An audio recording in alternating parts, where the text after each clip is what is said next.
Brandon Martin writes, do you guys reckon we will see Ant-Man join the Avengers and possibly be in Cap 3?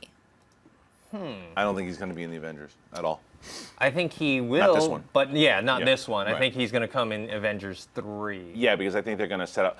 I think Ant-Man is going to be a surprise hit. I mean, not just in Marvel's like, oh, of course it's Marvel. No, I think it's going to be good, really good. And I think that it's going to wind up having a sequel, which is going off your one of the previous questions before. I think that Marvel has set it up just to see how much money it's going to make, just to see if the fans respond to it, and when it does perform, they're going to have it slated. And in between that time, I think you'll have Ant-Man 2, and then joining I think the final, the Infinity Gauntlet Part 2 is going to have everybody. Better. It's going to have it's going to have everybody, and it should. That's why I was on the show the other day, but when James Gunn's comments about not.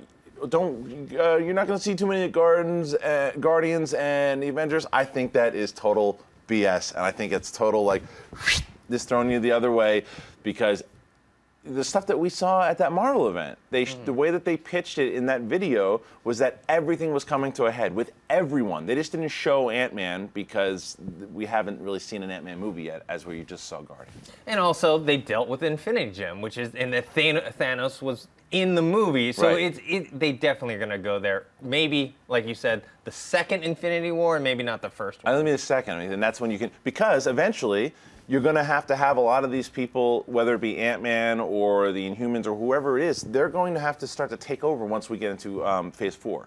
Because it's not going to be these current guys that we know now, whether because of their contracts or they're getting older or fatigue.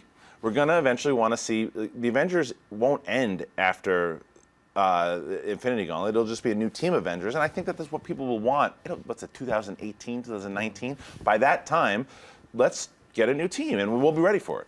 Well, also, there's the rumor that at the end of this the Age of Ultron, that the lineup, there's going to be a shuffle there as well. Well, it starts to start Civil War. Yeah. Yeah. But all I have to say is they have to have the original Avengers in Infinity War. Of course they have to. Yeah. Even if they go away for a little while, let's say they split up and Someone dies, Civil War, yeah.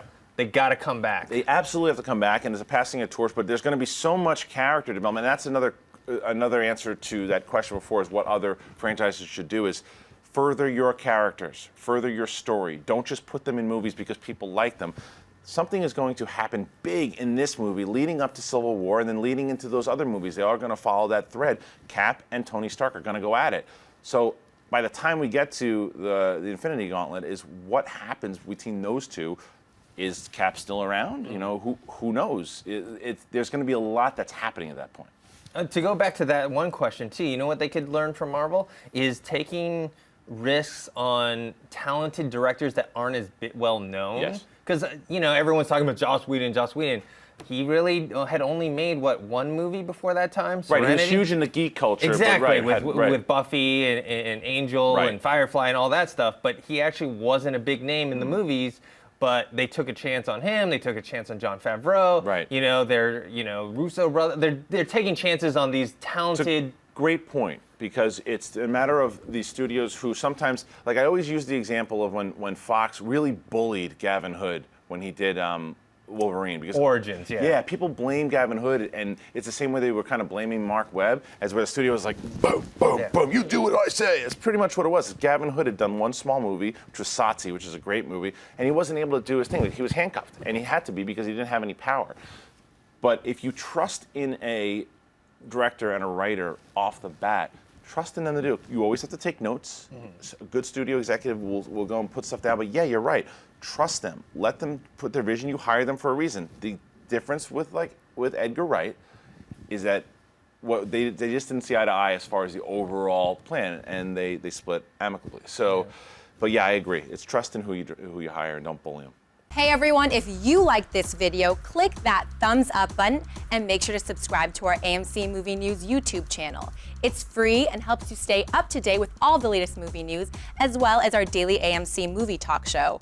Also, make sure that you follow us on Facebook and Twitter to stay up to date with all of our special promotions, contests, and prize giveaways.